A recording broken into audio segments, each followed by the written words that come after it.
நல்லா பேசுங்க, ரொம்ப நல்லா பேசுங்க.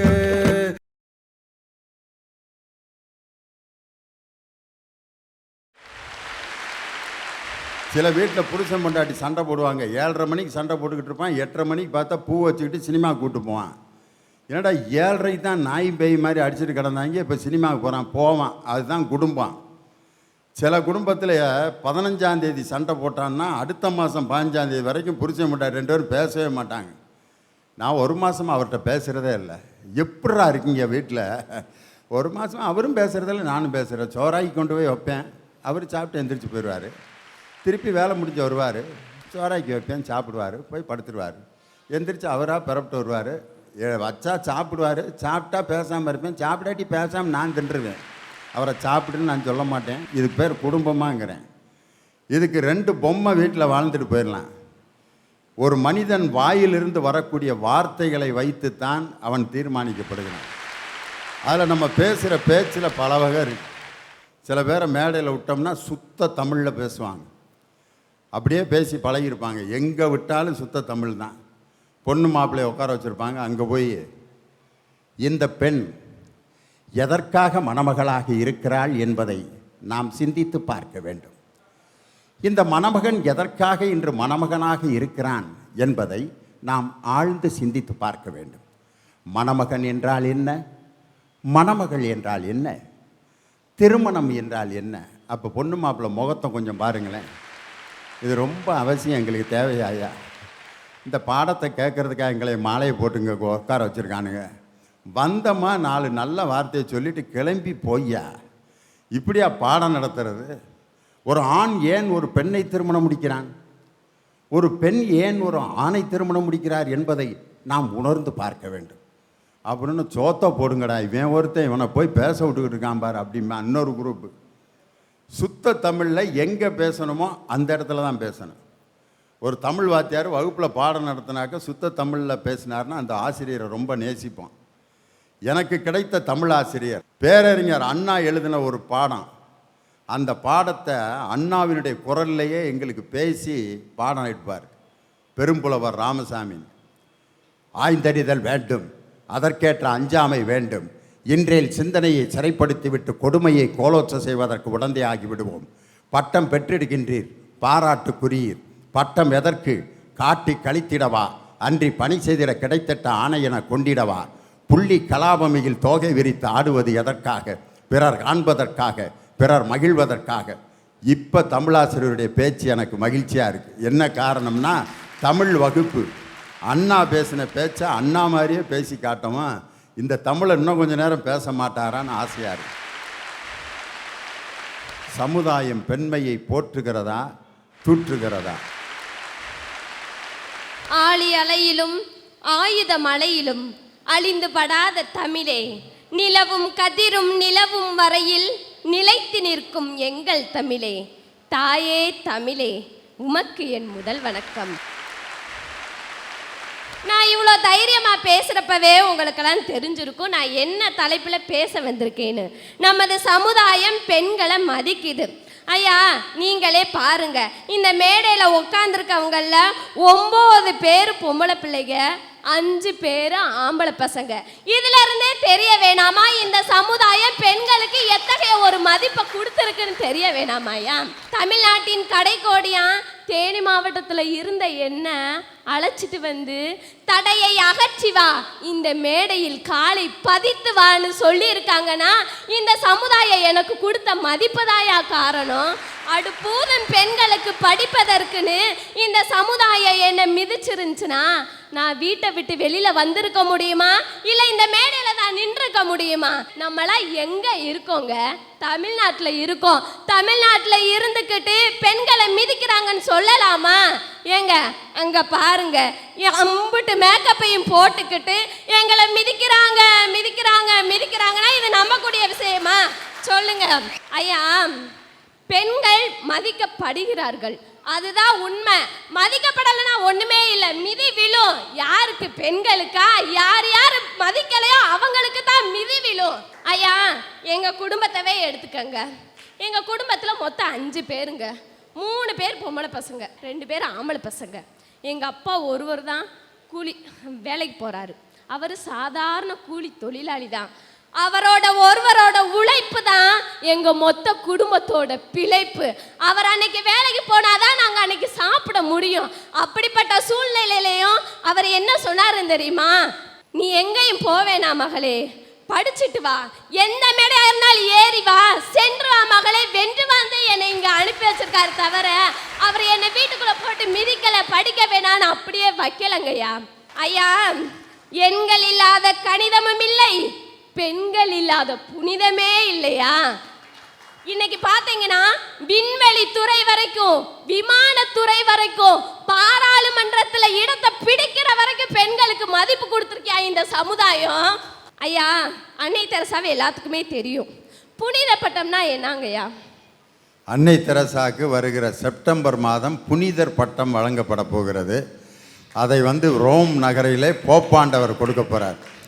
அதாவது புனிதர் பட்டம்னா என்னன்னா, ஒருவர் நன்றாக மற்றவர்களால் மதிக்க, மற்றவர்களுக்கு சேவை செய்து வாழ்ந்து, அவர்களை நினைத்து ஏதாவது ஒரு காரியம் நடக்க வேண்டும் என்று ஆசைப்பட்டு அது நடந்தால் அவர்கள் புனிதர்கள் என்று கிறிஸ்தவ மதத்தில் ஒரு நம்பிக்கை இருக்கிறது.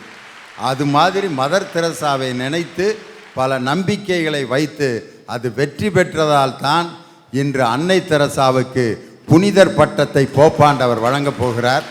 அதுவும் 700 ஆண்டுகளுக்கு பிறகு ஒரு பெண்ணுக்கு புனிதர் பட்டம் கொடுக்கப்படுவது இதுதான் அன்னை தெரசாவுக்கு தான். அது நம்ம இந்தியாவிலிருந்து அவர்கள் வாங்குவது நம்ம இந்தியர் ஒவ்வொருக்கும் ஒரு மிகப்பெரிய பெருமை. அவர்கள் எந்த இடத்தில் சொன்னாலும் நான் யூகோஸ்லோவியா நாட்டைச் சேர்ந்தவள் அல்ல, நான் இந்திய பெண் என்பதைத்தான் அன்னை தெரசா ஒவ்வொரு இடத்திலும் சொல்லி வந்தார்.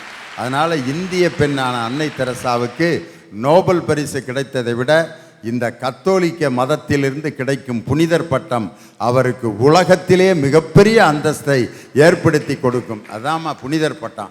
அமைதியின் திருவுருவம், அன்பின் முழு உருவம் தான் அன்னை தெரசா. கொல்கத்தா வீதியில் திக்கற்றவர்களுக்காக கையேந்து நிற்கிறார் ஒரு செல்வந்தன். அந்த அன்னையின் கரங்களில் காரி உமிழ்கின்றான் புகையிலை போட்ட நாற்றமடிக்கும் எச்சில். அதையும் தாங்கி கொண்ட அந்த அண்ணன் என்ன சொன்னாங்க தெரியுமா?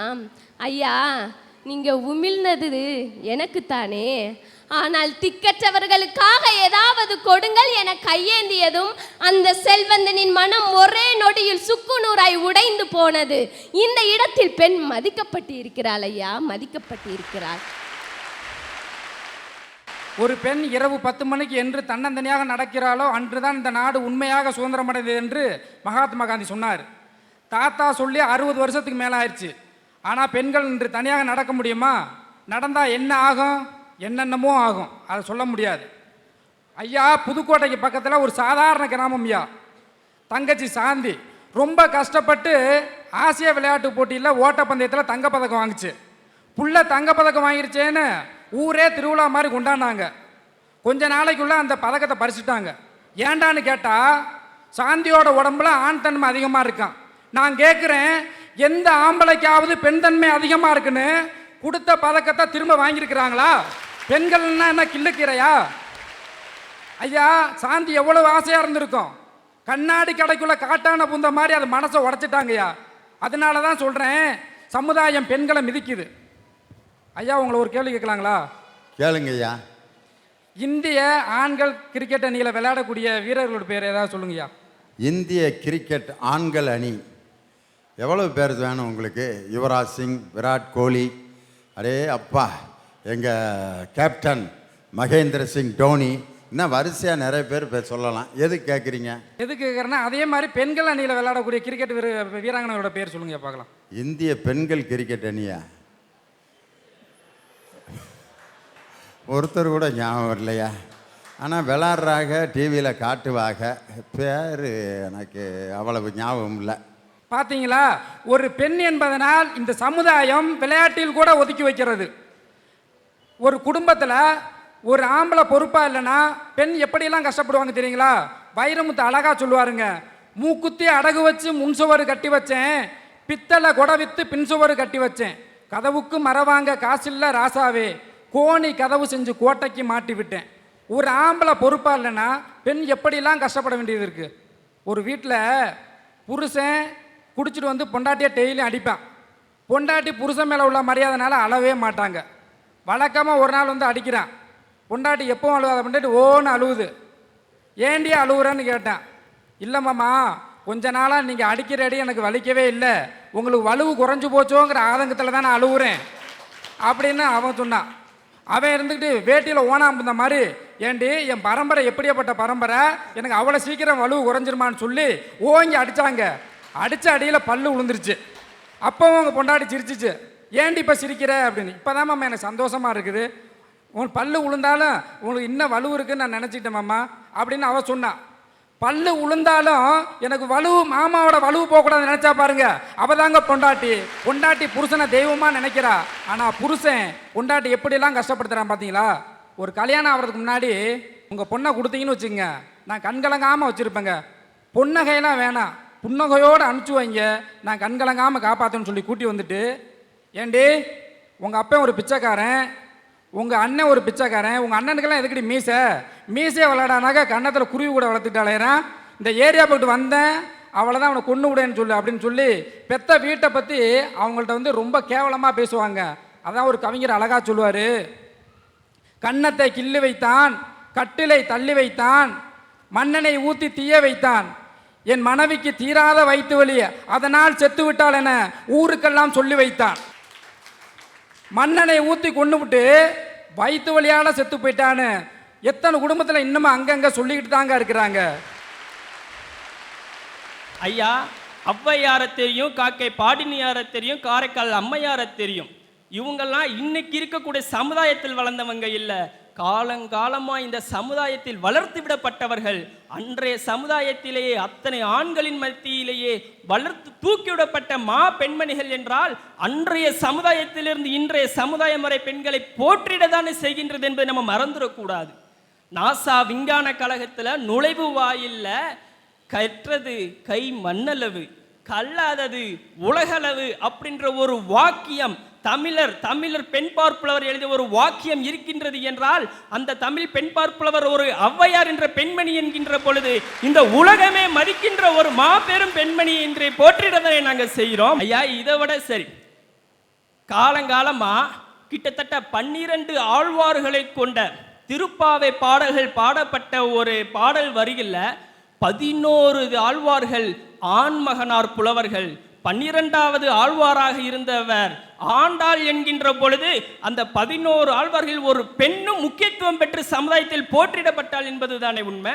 இன்னைக்கு வரைக்கும் பெருமாள் கோவில்ல அந்த 12 ஆழ்வார்கள்ல 11 ஆழ்வார்கள் இயற்றிய எந்த திருக்கோவை பாடலும் இப்ப வரைக்கும் பாடப்பட்டதா கிடையவே கிடையாது.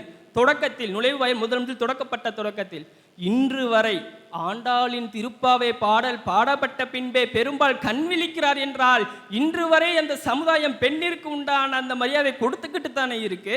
அதை நம்ம மறந்துட முடியுமா? இத்தனை கோயில் கோபுரங்கள் தமிழ்நாடு முழுவதும் இருந்தாலும் ஸ்ரீவில்லிபுத்தூருடைய ஆண்டாளுடைய கோயில் கோபுரம் தான் தமிழ்நாடு அரசினுடைய முத்திரையாக இன்னைக்கு வரைக்கும் நம்ம பயன்படுத்துகிறோம். அந்த அளவுக்கு பெண்களுக்கு பெருமை.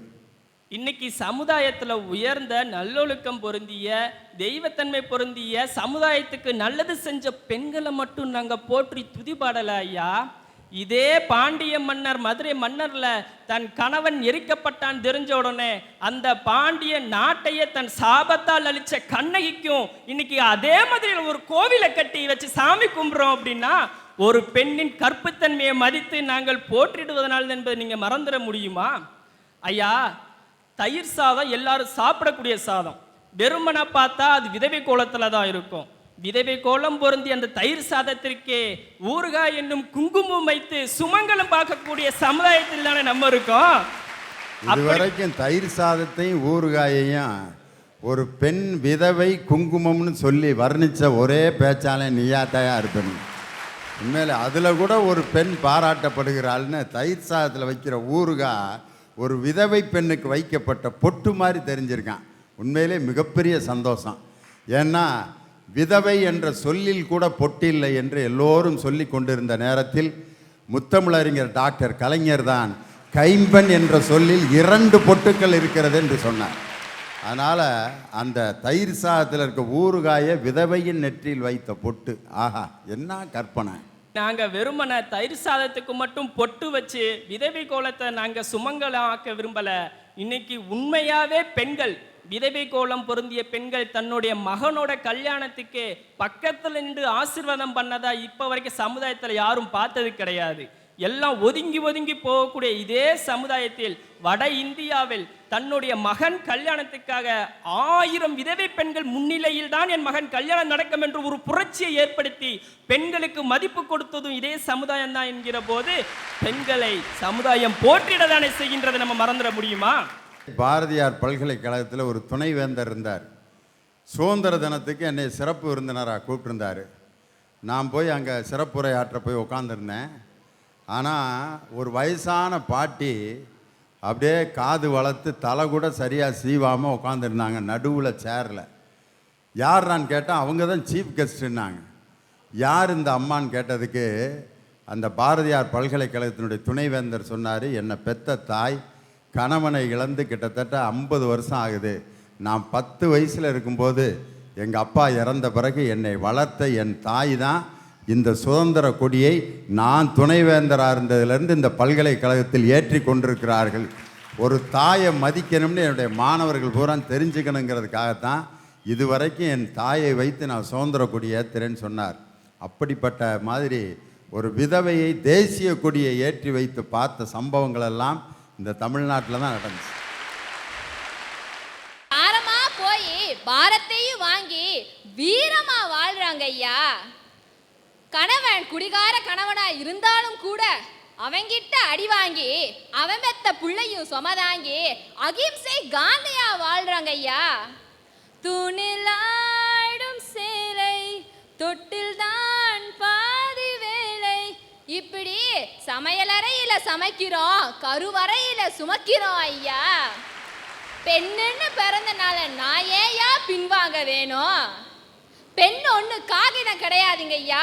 கண்டவர்கள் எல்லாம் கிறுக்கி கிழிப்பதற்கு நாங்கெல்லாம் கவிதைகளை உருவாக்கும் பேனாங்க ஐயா. இப்படி இந்த கஷ்டத்தெல்லாம் கண்கூடா பார்த்ததுக்கு அப்புறம் அவ பிறந்த வீட்டை நினைச்சு பாடுறாங்கய்யா பாட்டு.